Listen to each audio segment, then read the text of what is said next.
Hey guys once again welcome back to my channel. Last time video అయితే upload చేశాను కదా, ఇది customer outfit అనేది. ఇదైతే మనకి రిటర్న్ అనేది సెండ్ చేశారు. ఎందుకంటే ఈ డాట్స్ అనేది మొత్తం ఫ్రంట్ పార్ట్ కి అయితే వచ్చేలా పెట్టామన్నారు. వీళ్ళకైతే బ్యాక్ పార్ట్ వస్తే ఆఫ్ రావడం వల్ల నచ్చలేదంట. అందుకే నేను ఇంతకుముందు ½ అవర్ ముందు అయితే స్టిచ్చింగ్ అనేది చేశాను. మొత్తం ఫ్రంట్ పార్ట్ కి అయితే వచ్చేలా పెట్టాను, బ్యాక్ పార్ట్ మొత్తం ప్లెయిన్ వచ్చేలా డిజైన్ చేశాను.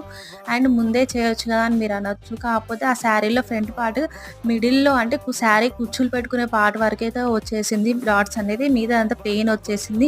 మనం పై పార్ట్కి హ్యాండ్స్ పోగా బ్లాక్ కలర్ పార్ట్ అనేది చాలా తక్కువ క్లాత్ మిలిగింది. అందుకే చూడండి ఈ డ్రెస్ లో కుచ్చులు అనేవి బ్యాక్ సైడ్ అయినా చాలా తక్కువ వచ్చినాయి అండ్ ఫ్రంట్ సైడ్ చాలా ఎక్కువ వచ్చినాయి. ఈ పిక్స్ అనే కస్టమర్ కి అయితే సెండ్ చేశాను. వాళ్ళకి సాటిస్ఫాక్షన్ అయ్యింది అండ్ ఈ డ్రెస్ అనేది వాళ్ళకి సెండ్ చేస్తాను. మీరైతే ఒకసారి శారీలో ఇలాంటి ప్రాబ్లం ఎవరికైనా వస్తే కంపల్సరీ కస్టమర్ చెప్పిన తర్వాత స్టిచ్చింగ్ అనేది స్టార్ట్ చేయండి. ఈ వీడియో మీకు ఎలా అనిపించింది కామెంట్ చేయండి. Thank you all.